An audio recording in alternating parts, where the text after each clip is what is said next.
पाकिस्तान की कहानी और नौजवानों का किरदार के हवाले से ये जो महफ़िल सजाई गई है, पाकिस्तान प्यारे नौजवानों बेपनाह सलाहियतों से माला माल है और इसकी एक बड़ी वजह यूथ है, पाकिस्तान की यूथ है।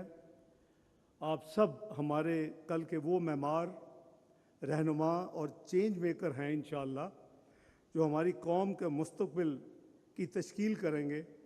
इसलिए आज मैं आपके साथ पाकिस्तान के लिए हमारा विज़न और इस विज़न को हकीकत में बदलने में आपका अहम किरदार कोशिश करूंगा कि कुछ बयान करूं। प्यारे नौजवानों, दोस्तों, भाइयों, किसी भी खुशहाल कौम की बुनियाद उसके निज़ाम तालीम में होती है। हमारी हुकूमत सबके लिए मेयारी तालीम की फरहमी और इस बात को यकीनी बनाने के लिए पुरअज़्म है कि हर नौजवान को सीखने, बढ़ने, पढ़ने और सबकत हासिल करने का मौका मिले। खुशी हुई कि 96 अचीवर्स करीबन यहाँ मौजूद हैं अल्हम्दुलिल्लाह। लेकिन तालीम का मतलब सिर्फ़ डिग्रियाँ हासिल करना नहीं, बल्कि तालीम तनकीदी सोच को फ़रोग़ देने, तख्लीकी सलाहियतों को फ़रोग़ देने और इनोवेशन करने की सलाहियत को परवान चढ़ाने का नाम है। मैं मशकूर हूँ चेयरमैन HEC का कि उन्होंने जो मुझे मेरी लिटिल हम्बल कंट्रीब्यूशन मुल्क के बिहाफ पर आपके लिए, नौजवानों के लिए, तालीम के लिए, वो मेरा फ़र्ज़ था। वो 98, 97, 99 हो, वो 2013, 2018 का टेन्योर हो, वो 2022, 2023 का हो।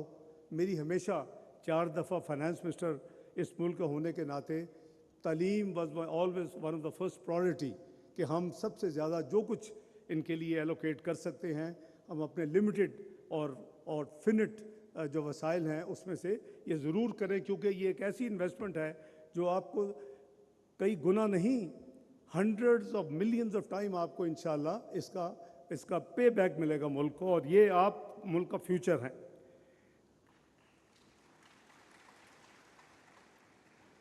मैं सिर्फ बच्चों आपको तलकीन करता हूँ कि आप दस्तयाब तालीमी मौक़ों से भरपूर फ़ायदा उठाएँ। ना सिर्फ क्लासरूम के अंदर बल्कि इससे बाहर भी इल्म हासिल करें, टेक्नोलॉजी को अपनाएं, नए शोबे दरियाफ़्त करें और लर्निंग, सीखना कभी बंद ना करें, क्योंकि नबी अकरम सल्लल्लाहु अलैहि वसल्लम ने फरमाया कि जब आप इल्म हासिल करने की गर्ज से सफ़र करते हैं तो फरिश्ते अपने पर बिछा के आपके लिए दुआएं करते हैं। तो ये एक ऐसी चीज़ है। यहाँ एक और हदीस शरीफ भी है कि इल्म हासिल करो चाहे आपको चीन जाना पड़े। तो आप ज़रा अंदाज़ा लगाएं कि 14 सदियाँ पहले नबी पाक सल्लल्लाहु अलैहि वसल्लम का जो फरमान था वो उसकी कितनी अहमियत है आज के दिन में और आज की रिक्वायरमेंट में। बच्चों, याद रखो, तालीम सबसे ताकतवर हथियार है जिसे आप दुनिया को बदलने के लिए इस्तेमाल कर सकते हैं। मैं समझता हूँ कि जिन कौमों ने तरक्की की है, ये उनके यूथ, तालीम कंबाइंड, ये उनकी कंट्रीब्यूशन है उन मुल्कों में।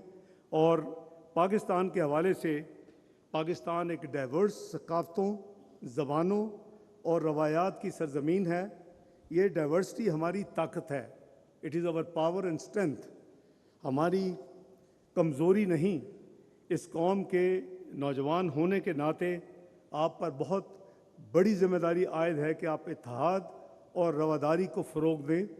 हमें नस्ल, मज़हब और फ़िरक़े की तक़सीम से ऊपर उठकर एक कौम के तौर पर एक ही मकसद के साथ काम करना चाहिए, और वो मकसद है पाकिस्तान की खुशहाली और तरक्की।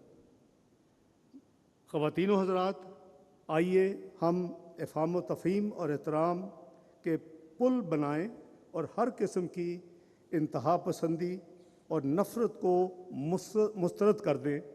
हमारे इत्तेहाद में हमारी ताकत है और हमारी ताकत में हमारा मुस्तक़बिल है। जैसे मैंने अभी अर्ज़ किया कि जब मैं बलूचिस्तान 13 अगस्त की रात पहुंचा तो वहाँ की law enforcing agencies led by chief minister और जो हमारे आर्म फोर्सेस की डिप्लॉयमेंट है, उन सब ने मुझे एक ब्रीफिंग दी। और ब्रीफिंग का लबे लुबाब ये था कि जो आप देखते हैं जो वहाँ ऑफ एंड ऑन कुछ मामलात होते हैं, कुछ टेररिज्म एक्टिविटीज़ होती हैं कि जी नाराज़ बलोच हैं कोई जो पहाड़ों पे जाते हैं और बाहर बैठते हैं। ये कोई नाराज़गी माँ के साथ नाराज़गी नहीं होती। अपने मुल्क के साथ आप नाराज़ नहीं हो सकते। आपके डिफरेंस ऑफ ओपिनियन हो सकते हैं, आपकी डिमांड्स हो सकती हैं, और वो आपका हक है कि आप अपनी कोई भी हुकूमत हो आप उसको पेश करें। लेकिन मैंने वहाँ बहुत बड़े स्टेडियम में बहुत बड़ा शायद हिस्टोरिक इकट्ठ था, रात 9 बजे से 12 बजे तक मैंने यही मैसेज दिया कि नाराज़गी के नाम पर टेररिज्म या वायलेंस इज़ नॉट एक्सेप्टेबल इन पाकिस्तान। और ये वो चीज़ है जो मैं समझता हूँ कि हमें क्लैरिटी के साथ सोचना चाहिए कि हम ट्रैप ना हों, क्योंकि बच्चे और नौजवान कई दफ़ा इमोशनल वे में या मासूमियत में ट्रैप हो जाते हैं। तो मैं इसका बहुत बड़ा क्लियर माइंडेड एक शख्स हूँ कि इसकी हमें बिल्कुल इजाज़त नहीं देनी चाहिए। मैं ये क्यों कह रहा हूँ कि 2013 में जब हमारी पार्टी को हुकूमत मिली, मियां नवाज शरीफ साहब वज़ीर आज़म बने, और मैनिफेस्टो हमने जो कौम को दिया कि अगर हम इलेक्ट होंगे तो 3 E's का वो मैनिफेस्टो, उसका मैंने नाम दिया था। एक्सट्रीमिज़म को एलिमिनेट करना है, 18 घंटे की लोड शेडिंग को, इलेक्ट्रिसिटी को हैंडल करना है, और तीसरा जो था वो इकॉनमी को फिक्स करना। तो मैं समझता हूँ कि आप सब उसके गवाह हैं कि इस मुल्क में बहुत पोटेंशियल है, बहुत रेजिलियंस है। हमने बार बार देखा, लेकिन हमें ये भी देखना चाहिए कि दुनिया तेज़ी से बदल रही है और मुस्तकबिल उन लोगों का है जो नए दौर के तकाज़ों में ढल सकते हैं, इनोवेशन कर सकते हैं और क़यादत कर सकते हैं। पाकिस्तान को ऐसे नौजवान लीडरों की ज़रूरत है जो रवायती जमूत से हट कर सोचें और जमूत को चैलेंज करने से ना घबराएं, और जो तरक्की की जानब जुर्रतमंदाना दाम उठाने के लिए तैयार हों।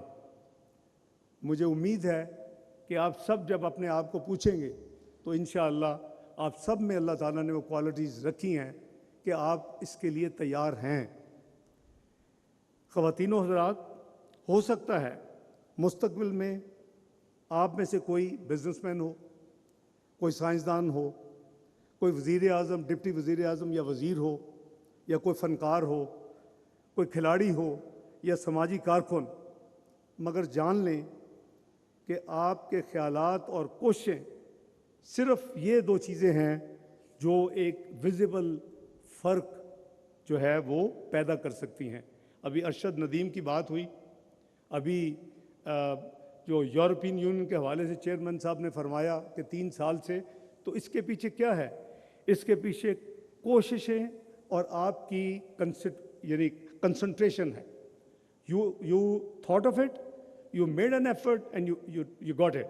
So you have to follow the same spirit throughout your life, once as student, then as youth, and then obviously in your practical life.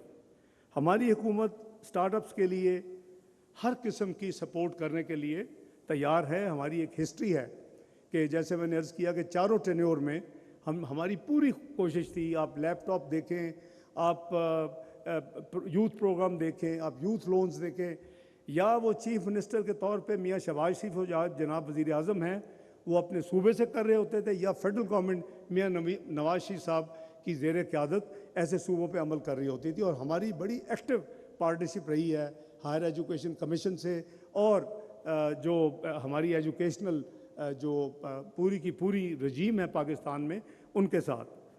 तो मैं समझता हूँ कि क़यादत सिर्फ़ इक़्तिदार के ओहदों पर फाइज रहने का नाम नहीं, बल्कि क़यादत ज़िम्मेदारी लेने, फ़ाल होने और अपनी कम्युनिटी की खिदमत करने का नाम है, जो आप सब में वो सलाहियत अल्लाह ताला ने रखी है। अब उसको इस्तेमाल करना, उसको एक्सप्लॉइट करना, उसको प्रैक्टिकली उसके ऊपर अमल करना, वो ऑब्वियसली आपकी ज़िम्मेदारी भी है और जिसके लिए आपको कोशिश करनी होगी। बस मैं आपसे तवक्को रखता हूँ कि आप अपने अंदर ऐसी कायदाना जौहर पैदा करेंगे इंशाअल्लाह। बहुत लोग आप में होंगे, दूसरों के लिए मिसाल बनेंगे और अपनी कौम की बेहतरी के लिए अनथक मेहनत करेंगे इंशाअल्लाह। आपको मालूम है कि एक खसूसी सरमायाकारी कौंसल का क़याम किया गया है, जिसको SIFC special investment facilitation council का नाम है। इसके ज़रिए हमारे विज़न का एक अहम पहलू हमारे नौजवानों को बाख्तियार बनाना भी है। पाकिस्तान का सबसे बड़ा असासा, जैसे मैंने अर्ज़ किया, कि हमारी नौजवान यूथ हमारी आबादी है, जो कि करीबन 65% के करीब है। लोग घबराते हैं कि जी ये 65% youth, this is a great asset Pakistan is blessed with. Most of the countries उनकी जो यानी यूथ है वो आधे से भी 30-40% के करीब है। तो ये हमारे लिए आप लोग एक बहुत बड़ा सरमाया है।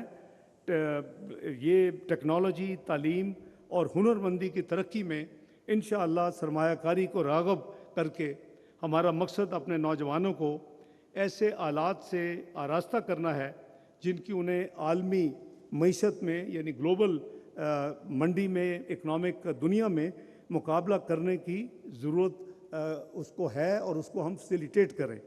SIFC हमारे नौजवान टैलेंट को मुख्तलिफ़ शोबों में मौक़े से जोड़ने में अहम किरदार अदा कर रही है। ये कौंसल इस बात को यकीनी बनाएगी कि हमारे नौजवान सिर्फ मुलाजमत के मुतलाशी नहीं हैं, बल्कि नौकरी देने वाले इंशाअल्लाह बनेंगे और वो जॉब्स क्रिएट करेंगे इस मुल्क में इंशाअल्लाह आने वाले वक्तों में।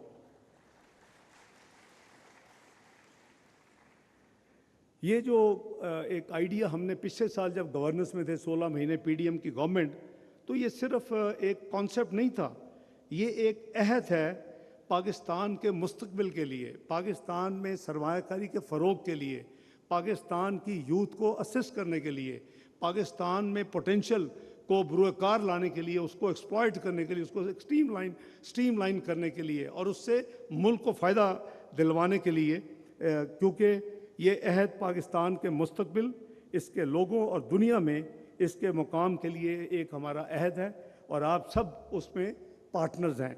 ये 21वीं सदी के चैलेंजों का हमारा जो अब इस वक्त मुल्क फेस कर रहा है उसका जवाब है। उसके लिए हमें इसमें भरपूर मेहनत के साथ इंशाअल्लाह इन चैलेंजों को हमने इनके ऊपर ओवरकम करना है और पायदार तरक्की की एक गाड़ी और हमारी लचक और ख्वाहिशात जो है उसके दरमियान हमने बैलेंस क्रिएट करके मुल्क को आगे लेके जाना है। मैं आपको ये अर्ज़ करूं कि इस मुल्क में बहुत पोटेंशियल है और 98-99 में जब पाकिस्तान ने आपको याद होगा कि जब एटमी क़ुव्वत बने, जनाब मरहूम ज़ुल्फ़िकार अली भुट्टो साहब ने उसको कंसीव किया उस आइडिया को। तमाम हुकूमतें जो भी उसके बाद आई वो उस प्रोग्राम को आगे लेके चली, लेकिन जब आप इनोवेट कुछ करते हैं, जब आप कोई चीज़ बनाते हैं, उस वक्त तक आप श्योर नहीं होते कि क्या वो कामयाब है कि नहीं है, क्या जब इस्तेमाल करेंगे तो हो सकेगी कि नहीं हो सकेगी। तो मैं आज भी अल्लाह ताला का बेपनाह शुक्र अदा करता हूँ कि जब 28 मई 1998 को ये आज जो नेशनल डिफेंस यूनिवर्सिटी है उसको नेशनल डिफेंस कॉलेज था और जनाब मियाँ नवाज शरीफ साहब के साथ मैं और मरहूम सरताज अजीज़ साहब थे और वहाँ हमें प्रेजेंटेशन दी गई थी। इंडिया डेटोनेट कर चुका था 17 जुलाई को और हमें प्रेजेंटेशन दी गई थी कि जी आप देखें कि ये हमारे एसेट्स हैं। मैं आपके कन्वेंशनल जो एसेट्स हैं, आपके वॉर एसेट्स, उसके हवाले से हमारे पास कितनी तोपें हैं, कितने गन्स हैं, सब कुछ पूरी कम्प्रीहेंसिव। उस वक्त आर्मी चीफ थे जनरल जहांगीर करामत साहब, और इंडिया के पास कितना है। तो मैं मियाँ नवाज शरीफ साहब की विज़न को सलाम पेश करता हूँ कि उन्होंने एक लम्हा खर्च किए बगैर कहा कि हमें अपने दिफा को नाकाबिल तस्खीर बनाना है। और जब कंपैरिजन करते आप उस कन्वेंशनल डिस्पैरिटी का जो कि आप में और आपके नेबर हमसाया मुल्क में है, तो वो माँ सिवाय एटमी कुव्वत बनने के और कोई आपके पास कैपेसिटी नहीं थी कि आप उसको ओवरकम कर सकें, उस डिस्पैरिटी को।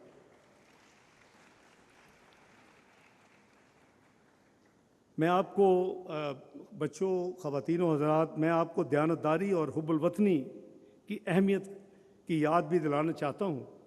पाकिस्तान को ऐसे लीडरों की डेफिनेटली ज़रूरत है जो ईमानदार हों, जो दयानतदारी से काम करें और मुल्क की मफाद को हमेशा ऊपर रखें। National interest first, Pakistan first. आप ज़िंदगी में जो कुछ भी करते हैं इसमें अपने अमाल को ईमानदारी, एहतराम और इस मुल्क के लिए गहरी मोहब्बत की इक़दार के तनाजुर में सर अंजाम दें। इसमें आपको इंशाल्लाह सवाब भी मिलेगा। नबी सल्लल्लाहु अलैहि वसल्लम ने फरमाया कि इन्नमल अमालु बिन्नियात।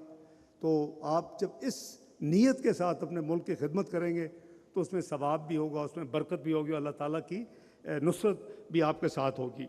अपने विरसे पर फ़ख्र करें, अपने से पहले आने वालों की कुर्बानियों की कदर करें और हमेशा याद रखें वो कौमें बहुत देर कायम नहीं रहती जो अपने माजी के हीरों और जिन्होंने कुर्बानियाँ दी हों उसको भूल जाएं।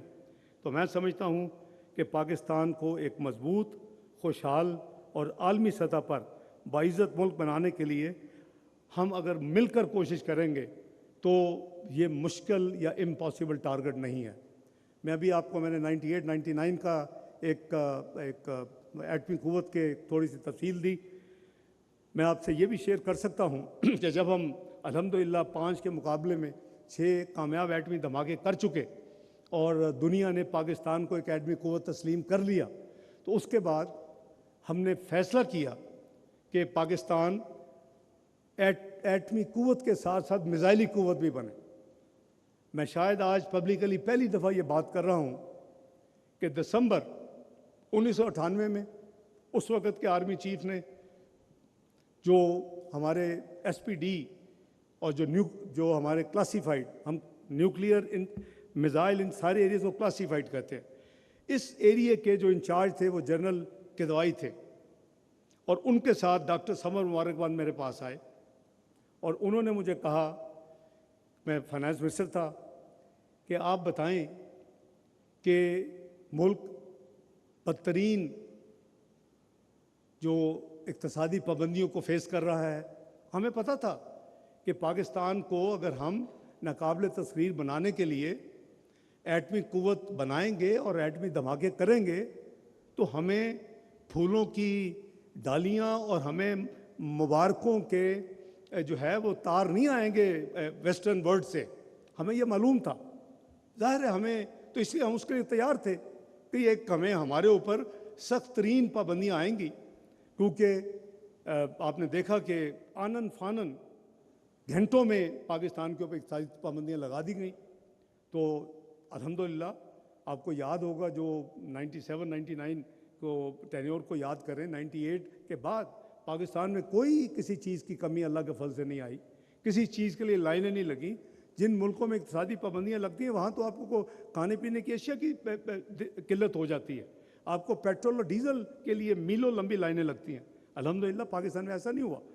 Coming back to the main subject, तो मेरे पास ये दोनों साहबान आए, फाइनेंस मिनिस्ट्री में आए और कहने लगे कि जी हमें बताएं कि जो एटमी धमाके से पहले हमने सोचा था कि हम एक सॉलिड फ्यूल के ऊपर मिसाइल प्रोग्राम की शुरुआत करें, तो उसके लिए कितने वक्त में आप हमें कितने वक्त में बजट देंगे हमारी, यानी जो रिक्वायरमेंट्स पूरी करें। तो मैंने कहा कि मेरे प्रेडिसेसर सरताज जी साहब को कुछ महीने पहले फॉरेन मिनिस्टर बना दिया गया था, वो प्रेशर बहुत ज़्यादा था, तो मुझे ट्रेड एंड कॉमर्स के अलावा फाइनेंस की भी पहली दफ़ा ज़िंदगी में जिम्मेदारी मिली।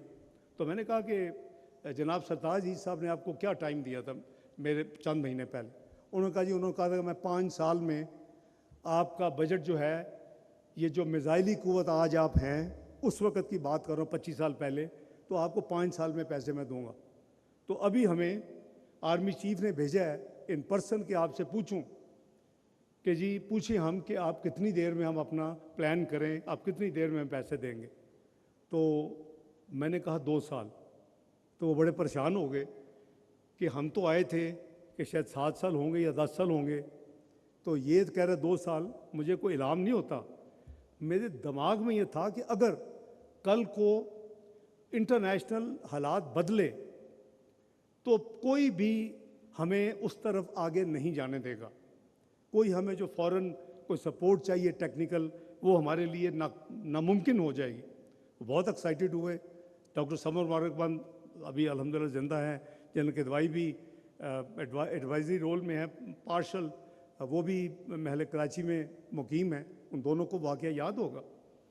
तो वो मैंने कहा सिर्फ एक बात है कि मैं पूरा दिन आपके साइंसदानों के साथ, आपके फाइनेंशियल एक्सपर्ट्स के साथ खुद लगाऊंगा, और मैं जहाँ को कट कॉर्नर्स होंगे, जो मेरी छोटी मोटी चार्टर्ड अकाउंटेंट जो मेरी एडवाइस होगी वो मैं दूंगा। लेकिन आप बिल्कुल परवाह न करें, इस प्रोग्राम को 2 साल के अंदर ख़त्म करें।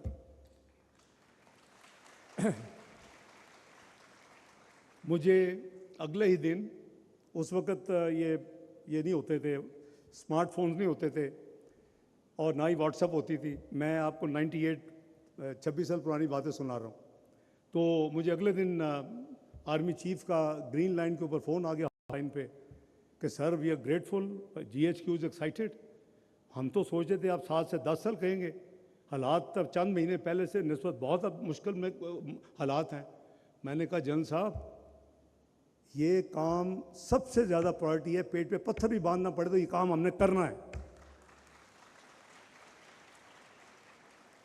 तो उन्होंने कहा जी कि आप बताएं, जो आपने एक दिन कहा है कि एक दिन आप हमारे टीम के साथ करेंगे। तो मैंने दिसंबर का आखिरी हफ्ते में एक दिन मुकर्रर कर दिया, और साइंसदान जो हैं डॉक्टर समर मार्कबंद आए, मिनिस्टर्स कॉलोनी में मुझे ले गए और मैंने पूरा दिन गुजारा। ज़ाहिर है उस वक्त तो ये चीज़ें पब्लिक नहीं की जा सकती थी। 20 साल के बाद तो इंटरनेशनल रिकॉर्ड भी वो डिक्लासीफाई हो जाता है, पब्लिक हो जाता है। तो मैंने पूरा दिन गुजारा।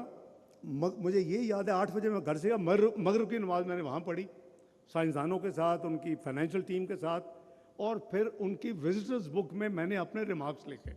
तो वो एक सबूत मौजूद है उस अदारे में, और अल्हम्दुलिल्लाह फिर हमने भरपूर किया। और आज आप सिर्फ मिज़ाइली एटमी कुव्वत नहीं है, बल्कि मिज़ाइली कुव्वत भी है। दुनिया उससे ज़्यादा घबराती है अल्हम्दुलिल्लाह। तो ये अब आप सोचें कि 25 साल पहले उस वक़्त ये बात होनी, मुझे नहीं पता था कि 25 साल बाद फिर मैं अपने भाइयों बहनों बच्चों के दरमियान खड़ा होऊंगा और मुझे ये एक वाक़या उनसे शेयर करने का मौका मिलेगा। तो मैं समझता हूँ कि 2013 में फिर हमें जो नेक्स्ट टाइम मौका मिला वो भी आपके सामने है, और फिर हम कहाँ पहुँचे वो भी आपके सामने है। तो मैं समझता हूँ कि पाकिस्तान के नौजवानों, मुस्तकबिल आपके हाथ में है अल्लाह के फजल करम से। हमारे सामने चैलेंजेस बहुत हैं, और ये पहली दफ़ा नहीं है, ये कई दफ़ा आए। 98, 99 मुझे आज भी याद है, लम्हा ब लम्हा हम कैसे रातें गुजारते थे, कैसे जाग के गुजारते थे। और 2013 में मैं फिर आपको याद कराऊंगा कि आप माशाल्लाह सब स्मार्टफोन्स पे हैं। ज़रा देखें 2013 में पाकिस्तान क्या था। Pakistan was declared before general election 2013 macroeconomic unstable country. Pakistan was projected in 2013 before general election, no matter which party will win the election will have to declare default within 6 to 7 months. ये था उस वक्त पाकिस्तान का हाल। अल्लाह ताला ने हमारी party को हुकूमत दी 2013 में। मियाँ मोहम्मद नवाज शरीफ साहब वज़ीर आज़म बने 5 जून को। 7 जून को काबीना ने हलफ लिया, मुझे दोबारा फाइनेंस मिनिस्ट्री दी गई, और मैं तीसरी दफ़ा। और मैं फिर, मुझे पता है कि 5 दिन में पाकिस्तान की तारीख में कभी बजट पेश नहीं हुआ। 12 जून 2013 को हमने बजट पेश कर दिया। 4 जुलाई को हमने इंटरनेशनल मुआहदे साइन कर लिए। और आप इस मुल्क की रेजिलियंस देखें। वो मुल्क जिसको प्रोजेक्ट किया जा रहा है कि ये डिफ़ॉल्ट करेगा, वो मुल्क जिसको कहा गया कि ये मैक्रो इकोनॉमिक अनस्टेबल कंट्री है, वो मुल्क जिसको कहा गया कि इसको 10 से 12 साल लगेंगे कि इस क्वागमायर से बाहर निकलने के लिए, वो मुल्क कहाँ पहुँचा 3 साल में। दी 24th global biggest economy of the world 3 साल में, सिर्फ 3 साल के वर्ष से। आपके महंगाई ज़रा गूगल करें ज़रूर बच्चे इस प्रोग्राम के बाद। 2% फूड इन्फ्लेशन 2017 में, 4% CPI, 4% से कम बल्कि 3.7 कंज्यूमर प्राइस इंडेक्स जो दुनिया में एक्सेप्टेबल है, 6% आपकी growth, highest foreign exchange reserve जो आज भी ब्रेक नहीं हुआ वो record, most stable currency in the whole South Asia और best stock market of South Asia, 5th best stock market in the world. ये चीज़ें अगर किसी मुल्क में हों तो it is music to their nation and to their years. ये था पाकिस्तान और इट वाज टेकिंग ऑफ। मैं नहीं कह रहा, फिर गूगल करें, ये PricewaterhouseCoopers, the world authority, उसने क्या प्रोजेक्ट किया, the way Pakistan is taking off and has taken off in 3 years, it will take few years that Pakistan will join the premier G20 club, which is the club of the biggest